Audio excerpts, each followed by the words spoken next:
ప్రొద్దున కాసేపు ఆత్మవిచారాన్ని చేస్తే ఆ రోజంతా కూడా మనకి ఏదో రకంగా ఆలోచనలు వస్తూ ఉంటాయి. దాంతో మన మనస్సుకి శరీరానికి ఒక కొత్త శక్తి, బ్యాటరీ రీఛార్జ్ అయింది అంటారు కదా, అలా రీఛార్జ్ చేసే శక్తి ఆ యోగ వాసిష్టంలో ఉంది.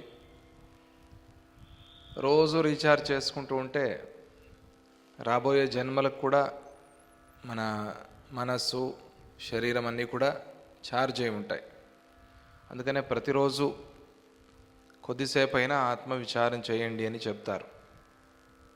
భగవంతుడి చింతన, నామ సంకీర్తన, ఆత్మవిచారం, సద్గురు ప్రార్థన, ఇవన్నీ కూడా చాలా ముఖ్యమైనవి.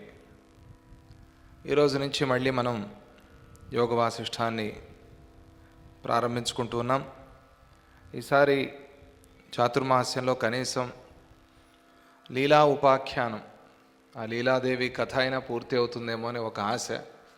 చూద్దాం, ఇది కూడా సద్గురు సంకల్పం, దైవేచ్ఛ, ఎట్లా ఉంటే ఎట్లా అవుతుంది.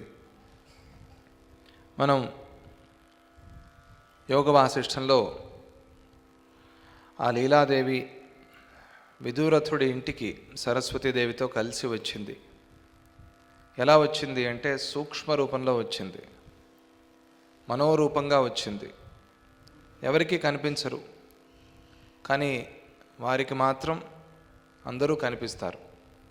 ఇది ఒక గొప్ప యోగ సిద్ధి. దీనికి వాళ్ళు చేసిన యోగం ధ్యానం. సరస్వతి అమ్మవారి కృపతో ఆ ధ్యానం త్వరగా సిద్ధించింది. సూక్ష్మ శరీరాన్ని ధరించి మనోమయ రూపంతో ఆ విదూరథుడి ఇంటిలోకి ప్రవేశించింది అని చెప్పారు. చెప్పినప్పుడు ఇది ఎలా సాధ్యమవుతుంది అని ప్రశ్న పుట్టింది. ఆ ప్రశ్నకు సమాధానం చెప్తూ, ప్రపంచమంతా మనోమయమే, ప్రపంచమంతా మనస్సు నుంచే కదా పుట్టింది. మనస్సు లేకపోతే ప్రపంచం లేదు. ఎవరికి ఈ భావన ఉన్నదో, ఎవరికి ప్రపంచమంతా మనస్సే అని తెలుసో, అది అనుభవానికి వచ్చిందో, వారికి ఈ సూక్ష్మ సిద్ధి, ఈ మనస్ శరీరాన్ని ధరించే సిద్ధి వస్తుంది అని సూక్ష్మంగా చెప్పారు. చెప్పినప్పుడు ఇంకా కొన్ని ప్రశ్నలు కలిగాయి. ఆ ప్రశ్నను ఎప్పుడు ఆ విదూరథుడే అడుగుతున్నాడు అమ్మవారిని. ఆ విదూరథుడు యుద్ధంలో ఉన్నాడు, రాత్రి విశ్రాంతి తీసుకుంటూ ఉన్నాడు. ప్రొద్దున తెల్లవారుజామున లేవంగానే ఎదురుగా సరస్వతి లీలాదేవి ఉన్నారు. చాలా దివ్యమైన ప్రకాశం వెలిగిపోతూ ఉన్నారు. సింహాసనాల మీద కూర్చుని ఉన్నారు. పుష్పాంజలి సమర్పణ చేశాడు. నమస్కారం చేసి ఊరికే అలా మౌనంగా కూర్చున్నాడు. మంత్రి చెప్పాడు, ఈ రాజుగారు ఎవరు, ఇక్ష్వాకు వంశం వాడు, ఎలా వచ్చాడు, వీరి తండ్రి ఎవరు, ఆ కథంతా మంత్రి గారు చెప్పారు. దీన్ని విదూరథుడు చూస్తున్నాడు. ఇది కల కాదు, ఇది స్వప్నంలాగా కాకుండా ప్రత్యక్షంగా జరుగుతూ ఉన్నది. ఆ ప్రత్యక్షంగా జరుగుతున్న దానిలో విదూరథుడు ఆ అమ్మవారిని, సరస్వతీదేవిని అడుగుతున్నాడు. ఏమని అడిగాడు అంటే, ఏవం చేత్ తత్కథం దేవి మమే హానుచరా ఇమే సంపన్నా ఆత్మనా సంతి కిమాత్మని తే కిమాత్మని నోథవ. అమ్మా, నువ్వు చెప్పావు కదా ప్రపంచమంతా చిన్మాత్ర స్వరూపమని, చిన్మాత్రం కాకుండా వేరే ఏదీ లేదు ప్రపంచంలో అని. లలితా సహస్రనామంలో మనం చిదగ్నికుండ సంభూత అని ప్రారంభించి ఈ చిత్ అనే పదం చాలా చోట్ల వస్తుంది. చిత్ కళ, ఆనంద కలిక అనే ఒక చోట వస్తుంది. చిత్ కళ, చిత్ అంటే జ్ఞానం, జ్ఞానమే అంతటా నిండి ఉంది, ఆ చిత్తే అంతటా నిండి ఉంది. చిత్ అంటే ఆ పరమాత్మ ప్రకాశం, సత్ చిత్ ఆనంద, అది తప్ప ప్రపంచంలో వేరే ఏదీ లేదు అని నువ్వు చెప్పావు కదా. బాగుంది, దాన్ని బట్టి చూస్తే నేను కూడా ఆ చిత్స్వరూపమే అని తెలుస్తుంది. కానీ నా చుట్టూ ఉన్నాళ్ళే వీళ్ళందరూ, వీళ్ళ కథ ఏమిటి? నేను చిత్స్వరూపం అని నువ్వు చెప్పావు, సరే అది నాకు కూడా అనిపిస్తోంది సత్యమే అని. మరి నా చుట్టూ ఉన్నారే వీరి సంగతి ఏమిటి, ఈ పరివారం సంగతి ఏమిటి, నీ పరిచారకుల సంగతి ఏమిటి? ఏవం చేత్ తత్కథం దేవి, నువ్వు చెప్పింది సత్యమైతే మమ ఇహ అనుచరాహ ఇమే, నా అనుచరులు, నా పరివారం, నా పరిచారకులు, నా సైన్యం, నా మంత్రులు, నా భార్యా పిల్లలు, ఇదంతా ఏమిటి? వీళ్ళందరూ ఎవరు? వీళ్ళందరినీ నేను ఆత్మస్వరూపులు అనుకోవాలా, లేకపోతే అసత్యం అనుకోవాలా? వీరందరూ సత్యమా అసత్యమా? నేను సత్యస్వరూపం అని నువ్వు చెప్పావు, సంతోషం, అది సత్యమే నిజమే అనిపిస్తోంది. కానీ వీళ్ళందరూ ఎవరు? ఇది నాకు సంశయం. ఎందుకంటే వాళ్ళందరూ తిరుగుతూ మాట్లాడుతూ వ్యవహారాలు చేస్తూ నాకు కనిపిస్తున్నారు. నువ్వేమో ఇదంతా అసత్యం అంటున్నావు, ఎట్లా ఇది అని ఆ విదూరథుడు ప్రశ్న. ఈ నా అనుచరులందరూ కూడా ఆత్మ నుండే జన్మించి ఆత్మయందే ప్రకాశిస్తూ ఉన్నారా, లేదా వారి ఉనికికి ఆధారంగా వేరే ఏదైనా వస్తువు ఏదైనా ఉందా? ఇది ఆ విదూరథుడి ప్రశ్న. జగత్ స్వప్నార్థవద్భాతి తస్య స్వప్ననరాదయ కథమాత్మని సత్యాస్యు న సత్యా వేతిమే వద. అమ్మా, ఇంకా ఒక ప్రశ్న. ఈ జగత్తు స్వప్న అనుభూతిలాగా, అంటే కలలాగా మిథ్య అయి ఉన్నప్పుడు ఇందులో ఉన్న జనులు స్వప్నంలో అనుభవించిన పదార్థాలలాగా అసత్య స్వరూపాల, లేకపోతే ఆత్మలో వీళ్ళు సత్యస్వరూపాల? వీళ్ళ కథ ఏమిటి? కలలో కనిపించిన వాళ్ళు అసత్యమని మనకు తెలుసు, కలలో అట్లా వచ్చారు, అట్లా పోయారు. వీళ్ళు కలలాగా నేను అంటున్నావు, వీళ్ళు నాకు కనిపిస్తున్నారు, వీళ్ళతో నేను మాట్లాడుతున్నాను, వ్యవహారాలన్నీ జరుగుతున్నాయి. మరి వీళ్ళు కలలో ఉన్న వాళ్ళలాగానా, లేకపోతే సత్యంగా ఉన్నారా, లేదా వీళ్ళు ఆత్మస్వరూపాలా? ఏమిటి కథ? అంటే ఏకాత్మ అనేకాత్మ అనే ప్రశ్న ఇక్కడ. మనకందరికీ తెలుసు పరమాత్మ ఒక్కడే అని. పరమాత్మ ఒక్కడే, ఆయనే అంతా అయి ఉన్నాడా, లేకపోతే అందరిలోనూ ఆయన ఉన్నాడా అనేది ప్రశ్న. మనం ప్రారంభ దశలో అందరిలోనూ ఆయన ఉన్నాడని చెప్పుకోవాలి. అదే సులభం, అదే తేలిక. ఎందుకంటే అంతమందిని మనం చూస్తున్నాం కాబట్టి, అన్ని పదార్థాలు, అన్ని విషయాలు, అన్ని జనాలు, అన్ని జీవులు చూస్తున్నాం కాబట్టి అందరిలోనూ ఆయన ఉన్నాడు అని చెప్పుకోవాలి, అంతటా ఆయన ఉన్నాడు అని చెప్పుకోవాలి. తర్వాత పోను పోను మనం సాధన పెంచుకుంటూ వెళ్తే అంతా అనేది ఒకటే, అందరూ అనేది ఒకటే అని నిదానంగా తెలుస్తుంది. అందువల్ల ప్రారంభ దశలో ఇది బాగానే ఉంది. దాన్ని మనస్సులో పెట్టుకుని ఆ విదూరథుడు అడిగాడు, వీళ్ళందరూ ఎవరు? వీళ్ళలో ఆత్మ ఉందా, లేకపోతే వీళ్ళే ఆత్మస్వరూపులా, లేదా వీళ్ళని నేను కలలో చూసినట్టుగా బయట కూడా చూస్తున్నానా? ఇది ఆ విదూరథుడి ప్రశ్న. ఇన్ని ప్రశ్నలు, ఇన్ని సందేహాలు ఎందుకు అంటే, ఆ ఉన్నది ఆ ఆత్మతత్వం ఒకటే అని తెలిసేందుకోసం, తెలుసుకోవటం కోసం. అది తెలియాలి అంటే ఈ ప్రశ్నలన్నీ మనలో కలగాలి. ఇవన్నీ వస్తాయి, ఎప్పుడో అప్పుడు వస్తాయి. ఈ ప్రశ్నలు పోకపోతే అది సిద్ధి కాదు. అందుకనే అప్పుడప్పుడు ప్రశ్నించండి అంటారు స్వామీజీ. అడగండి, ప్రశ్నలు అడిగేందుకు అవకాశం ఇస్తున్నామని గుర్తుపెట్టుకోవాలి, మనం రాసి పెట్టుకోవాలి. మన ఆధ్యాత్మిక సాధనలో, ఆధ్యాత్మిక జీవనంలో చాలా ఉపయోగపడే ప్రశ్నల్ని సద్గురువుని అడగాలి, అడిగి తెలుసుకోవాలి. అవకాశం ఇచ్చినప్పుడు అవకాశం పోగొట్టుకోకూడదు. ఇక్కడ అవకాశం దొరికింది విదూరథుడికి. సరస్వతి అమ్మవారిని అడిగాడు, ఇది నాకు తెలియాలి అమ్మా. లేదా ఇంకొక ప్రశ్న కూడా వస్తోంది నాకు, నేను కూడా ఆత్మ అనేది కూడా మిథ్యేనా అని. నేను మిథ్యేనా, నేను అసత్యమైనా, వీళ్ళు అసత్యమైనా, లేదా నేను ఒకడిని సత్యమై వీళ్ళంతా అసత్యమా? ఏమిటి కథ? ఇది ప్రశ్న. అందరికీ తెలిసిన మాట నేను అనేది సత్యం. ఎందుకంటే ఏమి పోయినా ఏమి వచ్చినా కూడా నేను అనేది ఉంది. చివరికి ఆ నేను అనేది కూడా పోతుంది, అప్పుడు ఒకటి సత్యం మిగులుతుంది. అందరికీ తెలిసింది, ఈ మాట అందరికీ తెలుసు, అనుభవంలో ఉంది. ఇది అర్థమయ్యేది ఎట్లా? దీన్ని నాకు వివరించి చెప్పు అని అడిగాడు. అప్పుడు సరస్వతి మాత చెప్తుంది, చాలా గొప్ప సమాధానం అది. రాజన్ విదిత వేద్యేషు శుద్ధ బోధైకరూపిషు నకించిదేతత్సద్రూపం చిద్వ్యోమాత్మసు జాగతం శుద్ధ బోధాత్మనో భాతి కుతో నామ జగద్భ్రమ.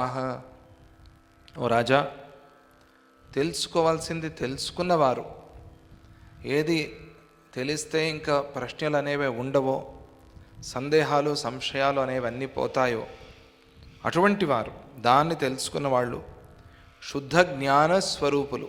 శుద్ధ జ్ఞానమే వాళ్ళు, అంతే. ఇంకా జ్ఞానవంతులు కాదు, జ్ఞానమే వాళ్ళు. అటువంటి ఆ జ్ఞాన స్వరూపులు, వారి యందు ఇది ఏది సత్యం కాదు. అటువంటి వాళ్ళ విషయంలో ఏది సత్యం కాదు. ఎందుకంటే వాళ్ళకి ఆ భావన ఉంది కాబట్టి, అక్కడే మునిగిపోయి ఉన్నారు కాబట్టి. సముద్రంలోనే ఉండేవాళ్ళు, ఆ చేపలు, ఆ సముద్ర జంతువులు ఉన్నాయనుకోండి, మునగటము స్నానం చేయటం అనే ప్రశ్న లేదు. అవి సముద్రమే, అంతే. ఎందుకు? సముద్రం నుంచి బయటికి వస్తే ఉండవు అవి. అలాగే జ్ఞానంలో మునిగిపోయిన వాళ్ళు, జ్ఞాన సముద్రంలో మునిగిపోయిన వాళ్ళు, జ్ఞానసాగర దత్తాత్రేయ స్వామి అంటారు కదా, ఆ జ్ఞానసాగరంలో మునిగిపోయిన వారు జ్ఞానమే. జ్ఞానం కలిగిన వాళ్ళు కూడా కాదు, జ్ఞానమే వాళ్ళు, అంతే. అటువంటి ఆ జ్ఞాన స్వరూపులు, వారి విషయంలో ఇది సత్యం కాదు. ఎందుకు అంటే వాళ్ళు పూర్ణమైన ఆత్మతత్వాన్ని చూస్తున్నారు కాబట్టి వారికి ఇది సత్యం కాదు. అటువంటి వాళ్ళు ఉన్నారు, జీవన్ముక్తులు. శుద్ధ జ్ఞానులకు జగద్భ్రమ అనేది ఉండదు. అందుకనే వాళ్ళకి కర్మలు వాళ్ళని అంటుకోవు అని అంటారు. ఎలా అంటే, వాళ్ళు జ్ఞానస్వరూపులై ఉన్నారు కాబట్టి ఈ జ్ఞానం వల్ల కలిగే పాపాలు పుణ్యాలు రెండు, పాపాలు మాత్రం రావని కాదు, పాప పుణ్యాలు రెండూ లేవు వాళ్ళకి. వాళ్ళు అట్లా ఉదాసీన స్థితి కన్నా పై స్థితిలో ఉంటారు. అటువంటి ఆ జ్ఞానస్వరూపులకి జగద్భ్రమ అనేది లేదు. అందువల్ల వారికి కలలు కూడా రావు అని చెప్తారు. చాలా అరుదు. మీరు కూడా ఆధ్యాత్మిక సాధన చేస్తూ ఉంటే తెలుస్తుంది మీకు.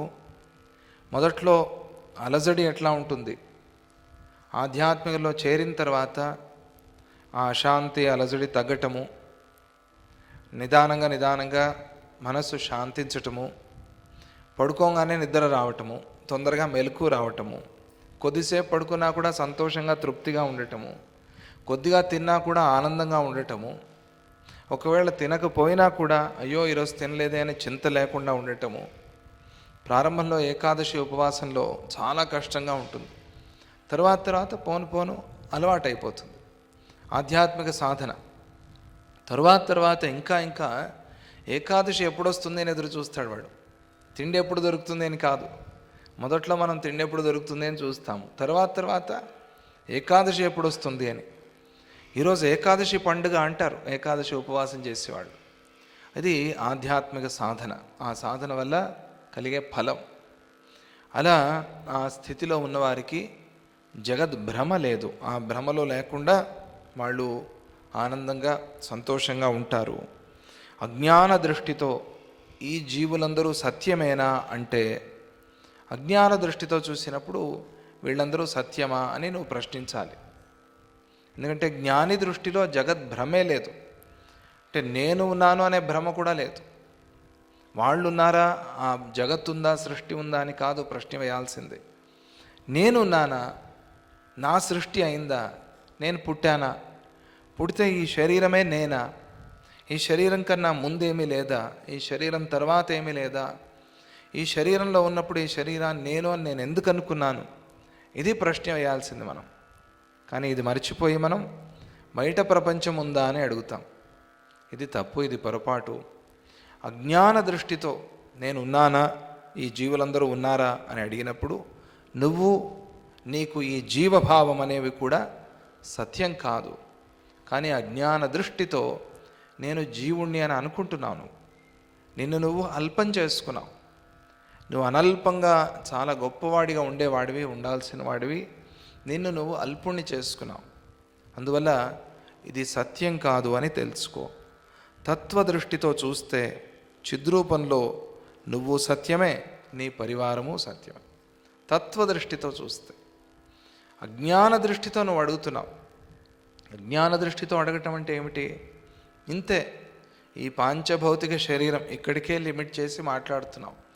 అట్లా నువ్వు దానికే పరిమితమై మాట్లాడితే గనక అది అసత్యం.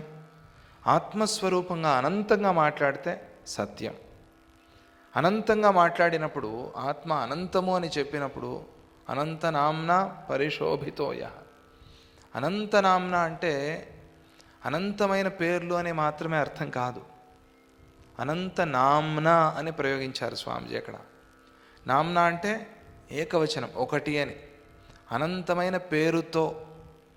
కానీ మనకు అర్థమవుతుంది అది వినంగానే. ఏమని అర్థమవుతుంది అంటే చాలా పేర్లు, ప్రపంచంలో ఉన్న పేర్లన్నీ ఆయనవే అని అనిపిస్తుంది మనకి. కానీ అభిప్రాయం అది కాదు. అనంతమనే పేరు, అది అనంతమనే పేరు. సంగీతంలో కూడా తానం తానం తానం అంటారు కదా, అనంత అనంతనాన్, అనంత అనంత అనంత, అనంతుడు అని. మనం శరీరంగా ఆ శరీరంలో ఉన్నవాడిగా చూస్తే అంతం, ఇది ఇంతే, అల్పం. అనంతం అంటే శరీరానికన్నా బయట వెళ్ళాడు. రాజుగారు రాజ్యమంతా వ్యాపించి ఉన్నట్టుగా.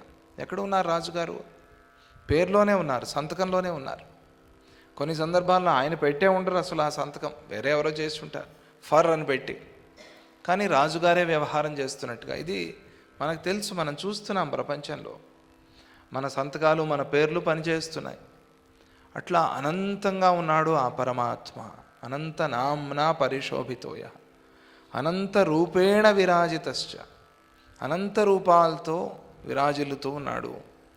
అనంత రూపాలు అంటే ఏది అనంత రూపమైనది? నీ రూపం, ఏ రూపము లేకపోవటమే అనంత రూపం. ఆ అనంత రూపంతో విరాజిల్లుతూ ఉన్నాడు స్వామి అని, అది మనం అర్థం చేసుకోవాలి. అందువల్ల తత్వదృష్టితో చూస్తే నువ్వు ఉన్నావు, నీ పరివారము ఉంది. కానీ నువ్వు చూసే విధానాన్ని అజ్ఞాన దృష్టితో చూడొద్దు, తత్వదృష్టితో చూడు. ఇక్కడ లౌకిక వ్యవహారాలు తీసుకొచ్చి ఆలోచన చేయొద్దు. లౌకికాన్ని కలుపుకుంటే ఆధ్యాత్మికం అర్థం కాదు. లౌకికాన్ని దాటి వెళ్ళాలి.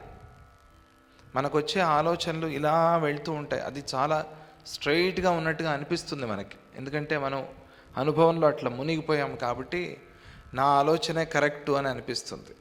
ఆధ్యాత్మికంలో కొద్దిగా పక్కదారిలో ఆలోచన చేయాలి.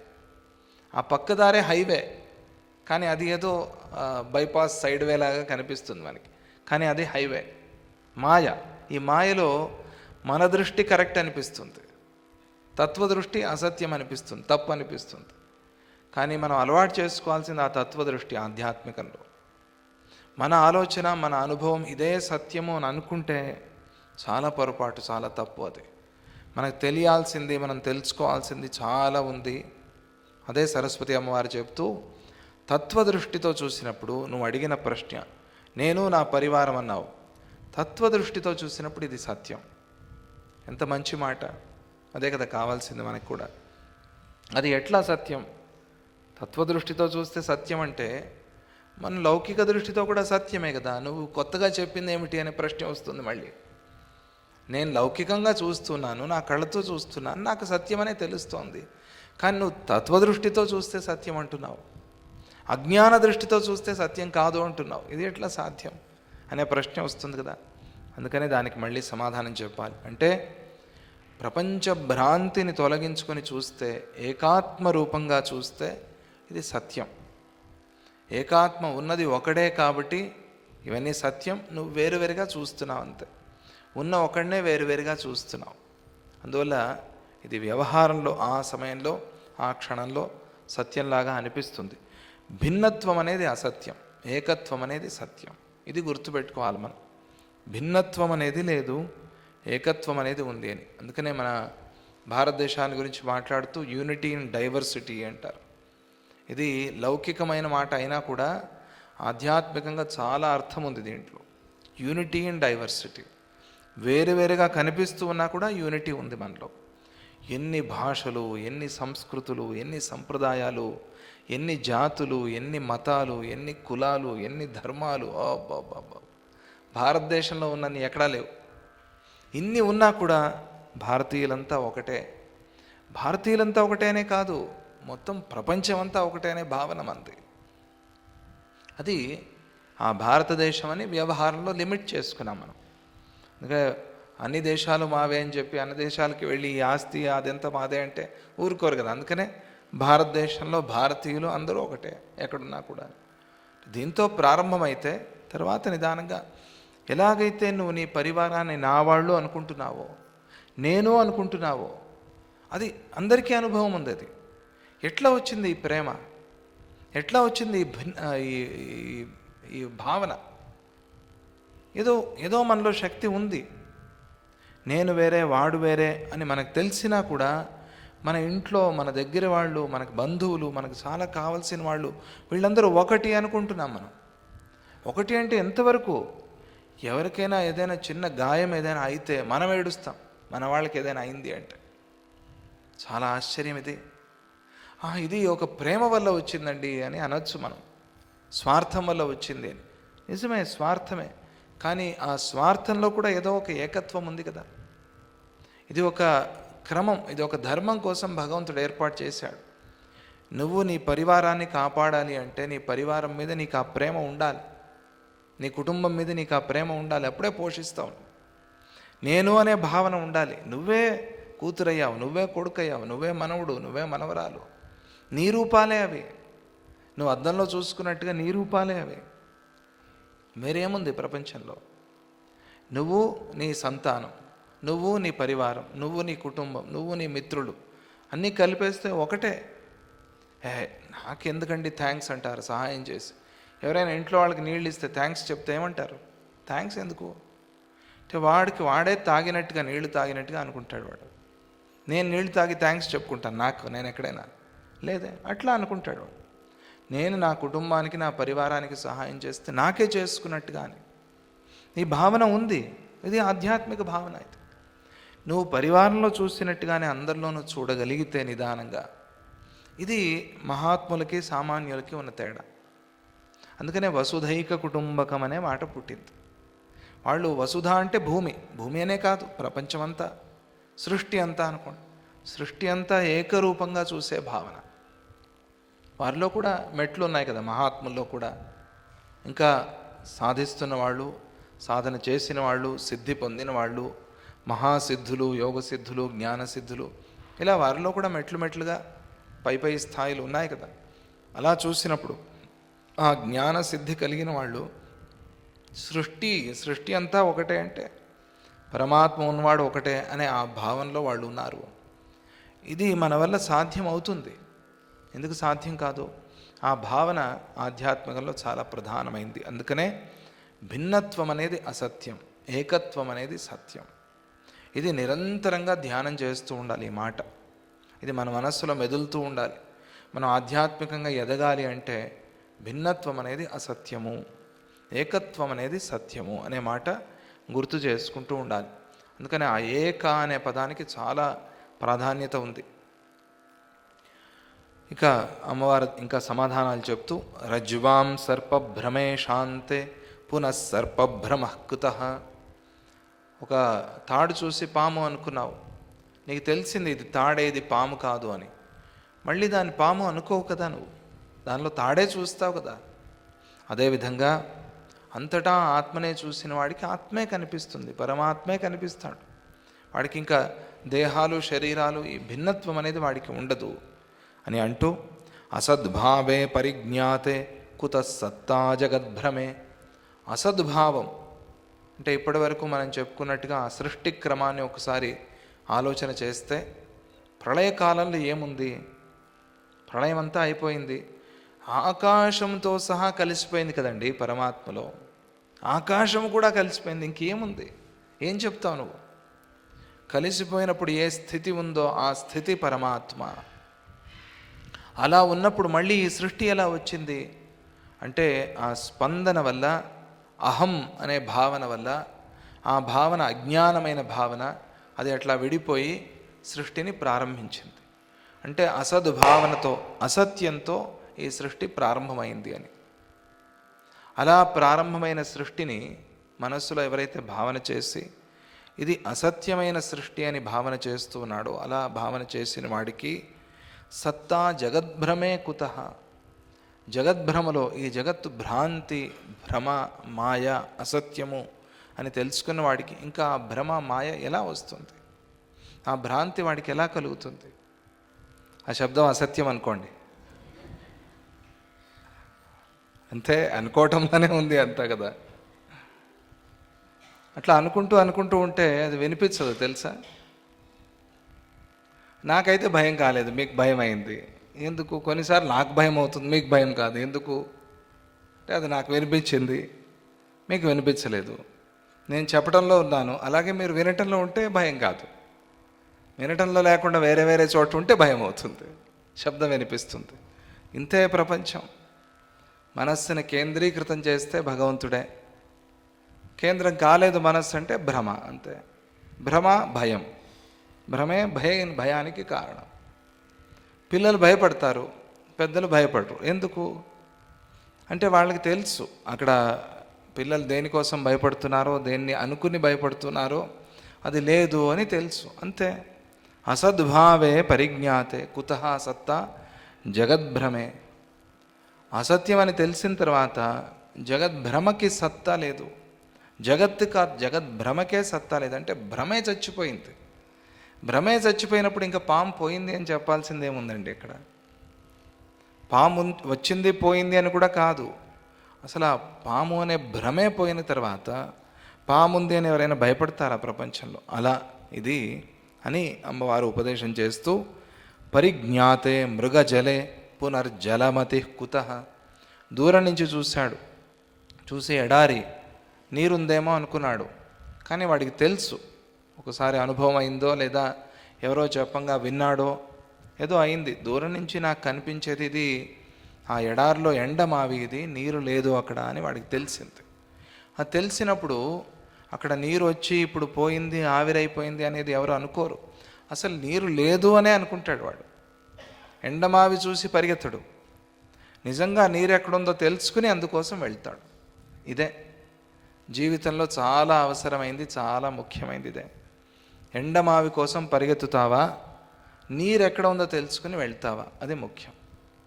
నీరు ఎక్కడ ఉందో తెలిస్తే నేను వెళ్ళొచ్చాను, ఇప్పుడే నీళ్ళు తాగాను అక్కడ, నువ్వు కూడా వెళ్ళు, ఈ దారిలో వెళ్ళు, అక్కడ అడుగులు ఉన్నాయో లేదా ఆ గుర్తుల్ని చూసో, లేకపోతే ఆ దూరంగా ఏదో ఒక ఖర్జూరం చెట్టు కనిపిస్తుందో దాన్ని చూసో నీకు ఆ గుర్తు చెప్పాను, నువ్వు ఇట్లా ఈ దారిలో నడుచుకుంటూ పోతే నీకు నీళ్లు దొరుకుతాయని చెప్పాడు.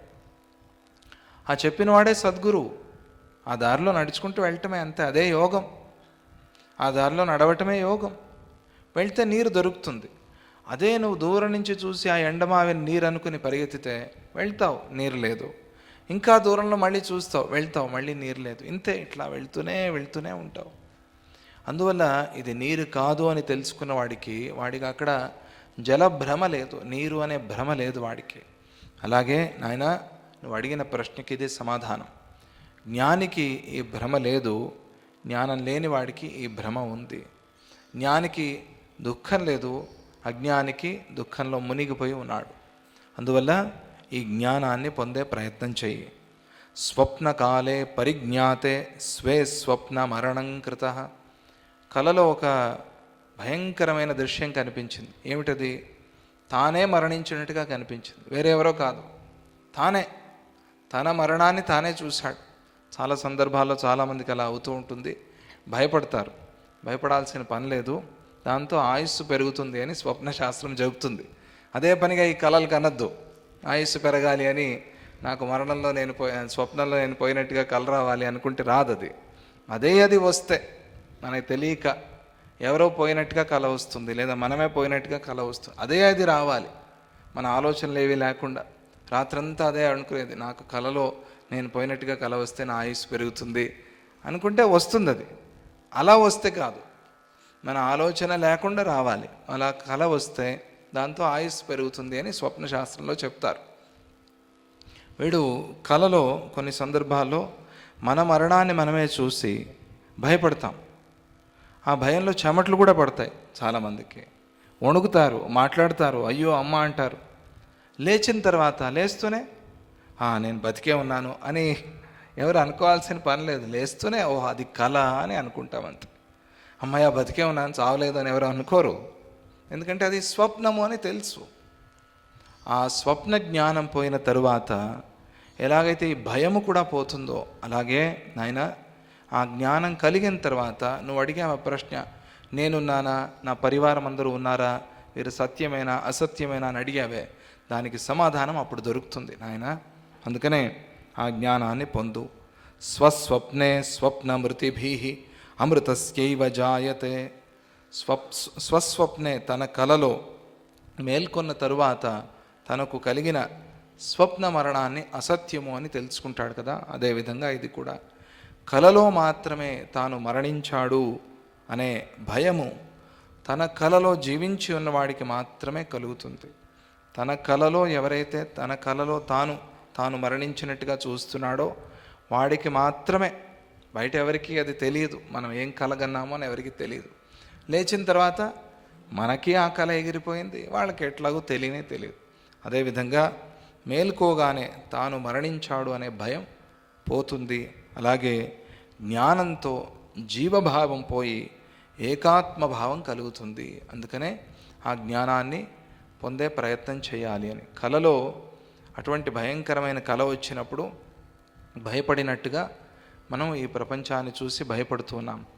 ఇది మేల్కొన్న తర్వాత ఆ కళ నుంచి వచ్చిన భయము పోయినట్టుగా సద్గురు వాక్యాలతో ఆ జ్ఞానాన్ని మనం పొందినప్పుడు ఆ భయం అనేది ఎగిరిపోతుంది అని చెప్పటం అమ్మవారి అభిప్రాయం. అక్కడ బుద్ధస్య శుద్ధస్య శరన్నభశ్రీ స్వచ్ఛావదాతాతి తతాశయస్య అహం జగచ్చేతి కుశబ్దకార్థ న వస్తుతస్సోంగహి వాచికం తత్.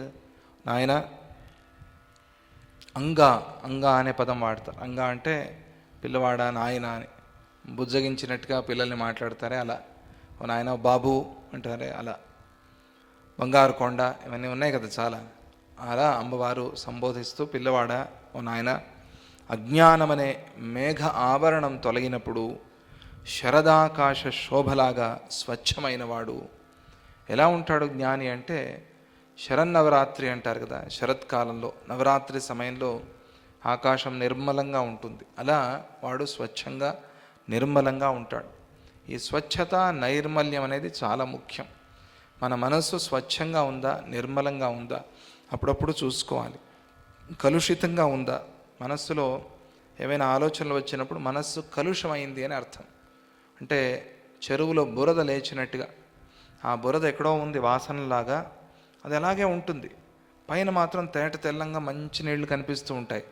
కానీ ఒక రాయి ఏదైనా వేస్తే బురదంతా పైకి వస్తుంది. అంత చెరువులో నీళ్ళన్నీ పాడైపోతాయి. ఇలా కొంతమంది ఈ స్థితిలో ఉంటారు. కొంతమంది ఎప్పుడు బురదగానే ఉంటారు. బురద గుంట అంటారు కదా, కాలువ వాసన, అక్కడికి వెళ్ళలేము, దోమలు, రోగానికి కారణం. అలా కొందరి మనస్సు ఉంటుంది. కొందరి మనస్సు మానస సరోవరంలాగా ఉంటుంది. మానస సరోవరంలో రాయి వేసినా కూడా బురద పైకి రాదు, ఎందుకంటే అక్కడ బురద లేదు, ఉన్నవన్నీ కిందంతా రాళ్లే, ఏదో ఎవరో బండ పరిచారన్నట్టుగా ఉంటుంది. మేము మానస సరోవరానికి వెళ్తున్నప్పుడు ఒక సరోవరం చూసాం. చాలా అద్భుతమైన సరోవరం అది. ఎట్లా ఉంది అంటే, కింద ఎవరో ఒక మరకత మణి పూర్తిగా ఫ్లోరింగ్ పరిచారేమో అన్నట్టుగా పూర్తిగా ఆకుపచ్చని నీరది. మొదట్లో ఆ తీరంలో అలాగే ఉంటాయి నీళ్లు, పోను పోను లోన బురద ఉంటుంది. కానీ ఇక్కడ లోపలికి వెళ్తే కూడా బురద లేదు. లోపల వెళ్ళినా అంతే స్వచ్ఛంగా మన కాళ్ళు, మన పాదాలు మనకు కనిపిస్తాయి. అంత స్వచ్ఛమైన నీళ్ళు. అలా కొంతమంది ఉంటారు. సాధారణంగా అంటే ఒక 90% అనుకోండి ప్రపంచంలో, అడుగులో ఎక్కడో బురద ఉంటుంది, రాయి వేస్తే ఆ బురద లేస్తుంది. అలా ఈ బురద లేవటానికి ఎవరు రాయి వేశారు నా మనస్సులో అని చూసుకోవాలి మనం. నేనే రాయి వేసుకున్నానా, లేదా ఎవరైనా రాయి వేశారా? ఆ రాయి ఎటువంటి రాయి, ఎంత పెద్ద రాయి, అది ఎంతసేపు ఉంటుంది? అదే మనం చిన్న రాయి వేసామనుకోండి, అక్కడ మాత్రమే బురద లేస్తుంది. ఇవన్నీ చూశారు కదా మీరు. ఇవన్నీ మన ఆధ్యాత్మికానికి సంబంధించిన విషయాలు. అదే కొంచెం పెద్ద రాయి వేసామనుకోండి, కొద్దిగా ఎక్కువ బురద పైకి వస్తుంది, కొద్దిగా ఎక్కువసేపు ఉంటుంది. ఒక పెద్ద బండరాయి వేసామనుకోండి, మొత్తం చెరువులో ఉన్న బురదంతా పైకి వస్తుంది, వచ్చి ఎంతసేపటికి అది కిందకి పోదు. ఇలా చిన్న చిన్న రాళ్ళు అప్పుడప్పుడు పడినప్పుడు అది లేచి అలాగే పోతుంది. దాని గురించి ఎక్కువగా ఆలోచన చేయొద్దు, వరి అవ్వద్దు. అయ్యో నా మనస్సు అంతా కలుషితం అయిపోయింది, అది నిదానంగా అట్లాగే శాంతిస్తుంది. కానీ చూసుకోవాలి. నా మనస్సు ఒక సరోవరంలాగా, మానస సరోవరం. ఆ మానస సరోవరం ఎప్పుడూ శుద్ధంగా ఉండాలి. దానిలో ఎవరు రాయి వేశారు, నేనే రాయి వేసుకున్నానా, ఎంత రాయి వేశాను, దీంట్లో లేచిన కలుషం, ఈ బురద ఎంతసేపు ఉంటుంది? అనేది చూసుకోవాలి. అది చాలా ముఖ్యం. అట్లా మనస్సు నిర్మలంగా ఉంటుంది. 3 స్థాయిలు చెప్పాను మీకు. 3 స్థాయిలో ఏ స్థాయిలో ఉన్నాము మనము అని మనల్ని మనం చూసుకోవాలి.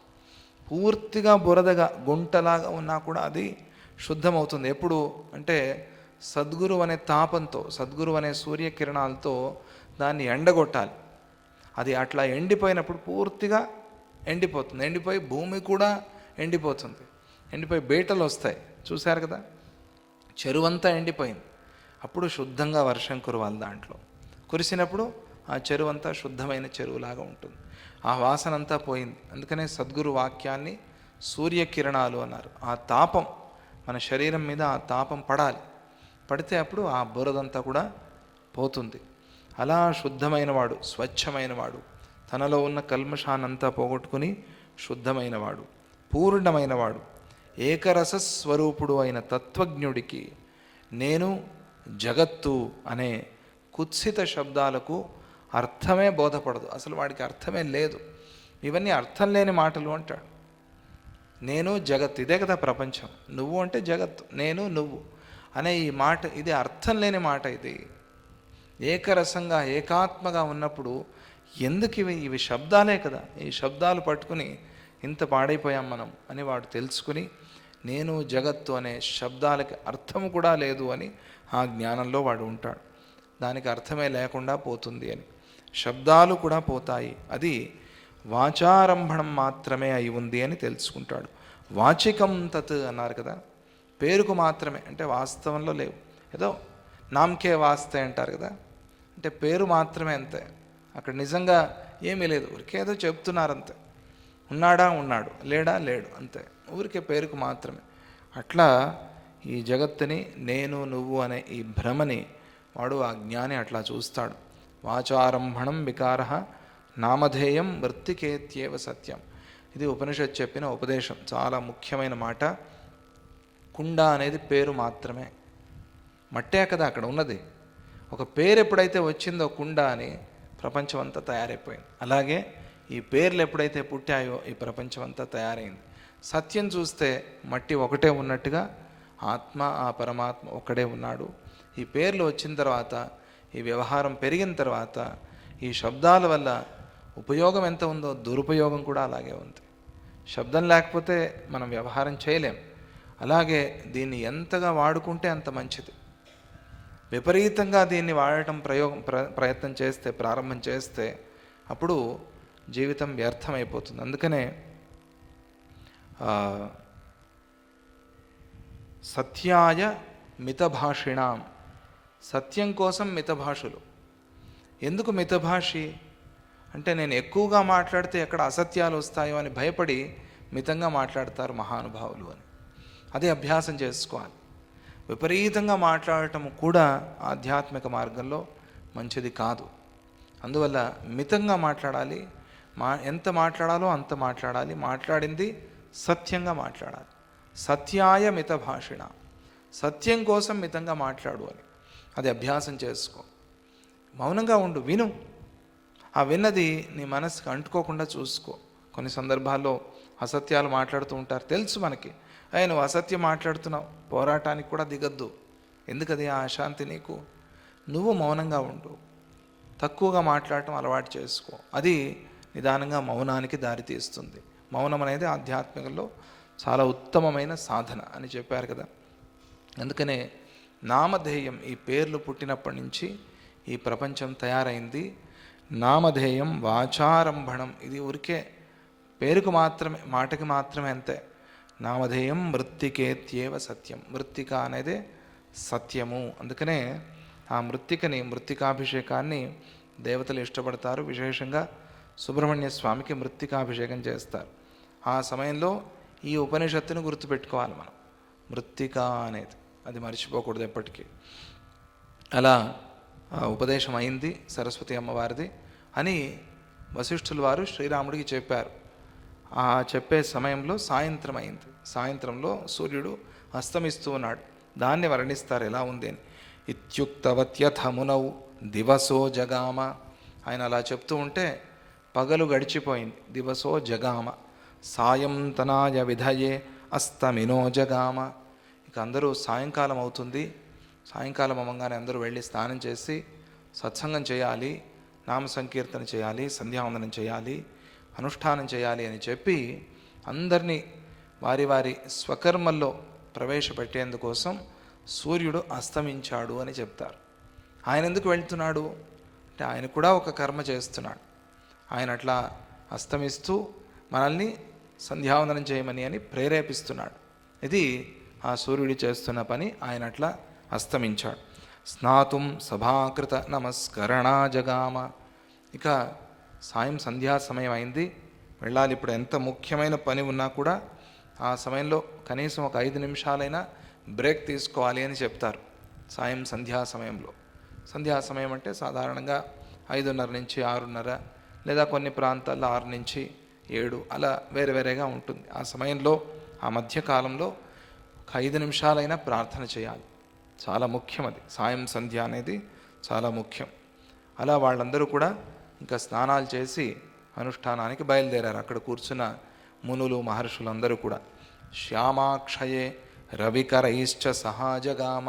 ఇక రాత్రి గడిచింది, తెల్లవారుతోంది. అందరూ స్నానాలు చేశారు, అనుష్ఠానాలు చేసుకున్నారు, దేవతారాధన చేశారు, అగ్నిహోత్రాలు చేసుకున్నారు. చేసి అందరూ మళ్ళీ సభకి వచ్చి చేరారు, మళ్ళీ వినాలి అని ఇది వాల్మీకి మహర్షి చెప్పారు. అక్కడ ఆ కథ జరుగుతున్నప్పుడు ఏమైంది అని వాల్మీకి మహర్షి చెప్పారు. దీంతో అక్కడ వశిష్ఠుల వారు శ్రీరాముడికి ఉపదేశం చేస్తున్న ఆ ఉపదేశంలో 5 రోజులు గడిచాయి. పంచమం దినం సమాప్తం అని చెప్తారు. మనకి దాదాపు 5 ఏళ్ళు అవుతోంది యోగ వాసిష్టం ప్రారంభించి. అక్కడ మాత్రం 5 రోజులు అయ్యాయి. 2014లో ప్రారంభించుకున్నాం. అప్పుడప్పుడు విఘ్నాలతో పాటుగా నడుస్తున్నాం మనం. ఇక్కడ 5వ రోజు సమాప్తి అయింది. దీన్ని భ్రాంతి విచార వర్ణనము అని పిలుస్తారు. అంటే భ్రమని గురించి విచారణ చేయటం. ఈ భ్రమ అనేది ఎలా వచ్చింది, ఎందుకు వచ్చింది, ఇది ఎలా పోతుంది, ఎలా పోగొట్టుకోవాలి అనే దాన్ని విచారించి చెప్పారు. అందువల్ల దీని పేరు భ్రాంతి విచార వర్ణనం అని వచ్చింది. తరువాత దాన్ని స్వప్న పురుష సత్యత్వ నిరూపణం అనేది తరువాత విషయం. దాన్ని మనం రేపు మాట్లాడుకుందాము అని చెప్తూ, జై గురుదత్త, శ్రీ గురుదత్త. ఓం శాంతి శాంతి శాంతి.